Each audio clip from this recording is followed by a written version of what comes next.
Hey fam, I'm about to let you know how I've been living in San Francisco rent-free for the last 6 months. All right, this is just tips and tricks, all sorts of fun stuff. It's really not that hard, and sorry if I bounce all over the place, but we will break it down with the map and have things shown, hopefully right over me.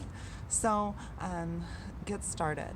I work in downtown San Francisco. I used to live on the outskirts of San Francisco, and it was taking me about 40 minutes to commute to work every day. This is like insane because like those are hours that you're not getting back, and like having it where I'm only living like 6 miles away, it was just way too much time. And I didn't really like where I was living, so like, why are you gonna live somewhere you don't like living? So I decided I'm gonna move into my car. But first tried to find somewhere else to live. That was like, dude, I'm not paying rent here. This is crazy.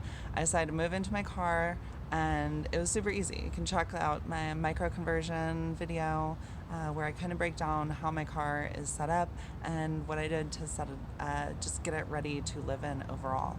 So, number one trick is there's no shame. There's no shame in living your life like this. Having it where there's a lot of homeless people in San Francisco, you feel like there might be some associated shame.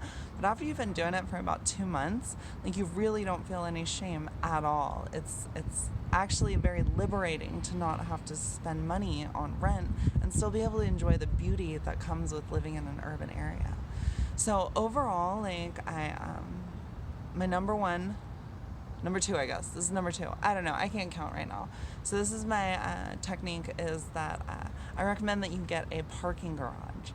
The biggest reason is if you're living in your car, most of your personal belongings are there, and the worst thing that could happen is having it where your car gets broken into and everything gets stolen. So in this case, like you want to just pony up and pay for the parking. You figure like this would be what I was spending on transport on Muni, and I'm not getting sick because I'm not being exposed to all these people with all their germs and and touching and grabbing. So overall, like you'll be able to free up the money to be able to pay for the parking in downtown San Francisco, because otherwise your car will get broken into. You will get tickets. It's not worth it to try to play the game of bouncing all around. You want the freedom to be able to leave your car somewhere, go out, do what you want. So IMP Parking is the people that run the parking throughout the city. For some vans that are higher, like they do have higher garages where it's up to about 100 inches, 98 inches, 8 foot, 2 inches. But a lot of the other garages, like they'll be like 6 foot, 10 inches. So just make sure that the garage that you do try to pick out is, it has the height requirements that you need.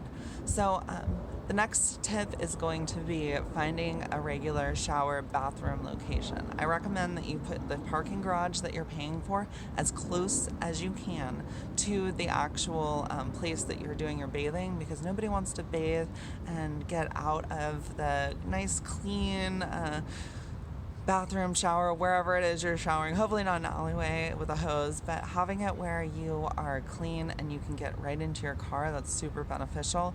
There might even be some gyms that have parking garages below it that like have like direct access.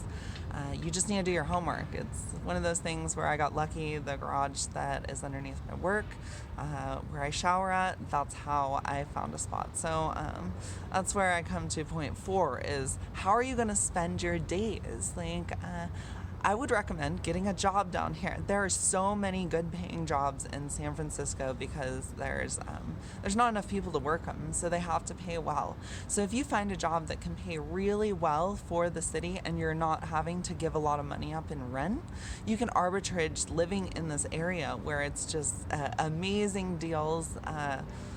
I guess not amazing deals. Everything else costs a lot more here, but like if you can find other ways to save money, then it's great. Like eating for free. So I guess that's tick 5 is find some meetups that'll feed you. There's meetups all over for tech stuff. Get involved in that sort of community, and they give free food because they're trying to do recruitment. Other than that, like you can find a lot of free food on the streets. It's made for homeless people. If you ask a homeless person if you are homeless when you live in your car, they look at you like you're crazy and they say, yeah, you're homeless. I mean, like, what else would it be? So that is like a kind of nice moment of brevity to realize that like you're just like everybody else out here just trying to survive. But if you can spend your time working, then you can save up a lot more money. And doing it in the Bay Area or downtown San Francisco, because there are so many good things happening that you don't have to spend a lot of time in your car. Sure, it's dirty here, but like if you know which areas to park, which I might show you. I'm still thinking about it. So having it where I'll do that in a separate video. This one's just talking. I'm just getting all my feelings out. So overall, trying to figure out what works for you in your life and how you can maximize your happiness. That's what living in your car is all about. And doing that in downtown San Francisco is where I've found my most happiness that I could ever ask for. So basically, there is I don't know, you have trade-offs in life, and while I do think that having an apartment would make it where I can do other things host guests and visitors and things like that. I don't want that. I want to be the guest. I want to be the visitor. I like being that person, and I feel like downtown San Francisco, that's where it's at. So I'm not sure what tip I am. I think we're on tip 6 now. So tip 6 is always remember to lock your doors. All right, always. There are a lot of crazy people down here, and if you do not lock your doors, somebody will try to get into your vehicle, whether they think that somebody's in there that they know, or they're just trying to see if the door's unlocked and if they can rifle through there, or maybe they just want to fall asleep in your car, right? Because it's that comfortable. Everybody knows living in a car in downtown San Francisco, you gotta have a comfy car. So I mean, why would you not break into a car that somebody else is living into and take a nap? I mean, perfect logic there. So always make sure you have that. Step 6 would be that always make sure that you are concealing your windows. You don't want people looking in. I don't want to feel like I have to worry about people looking in. I don't want police shining their flashlights in there looking in. People do call the police, police, 911, paramedics, fire services, whoever it is. They will call on people that are passed out in their vehicles because this day and age, it might be a suspected drug overdose. So just another thing to think about where you don't want to appear like you're somebody that's a degenerate, even if you are. No judgment, we all have our things in life that we have to deal with. And having that privacy, even though you're parked on the streets of San Francisco, it's a game changer. Number 7, find your places to live. All right, living downtown is a lot more challenging. There are not as many places to park, just due to the noise, due to crazy people. They're constantly cleaning the streets here.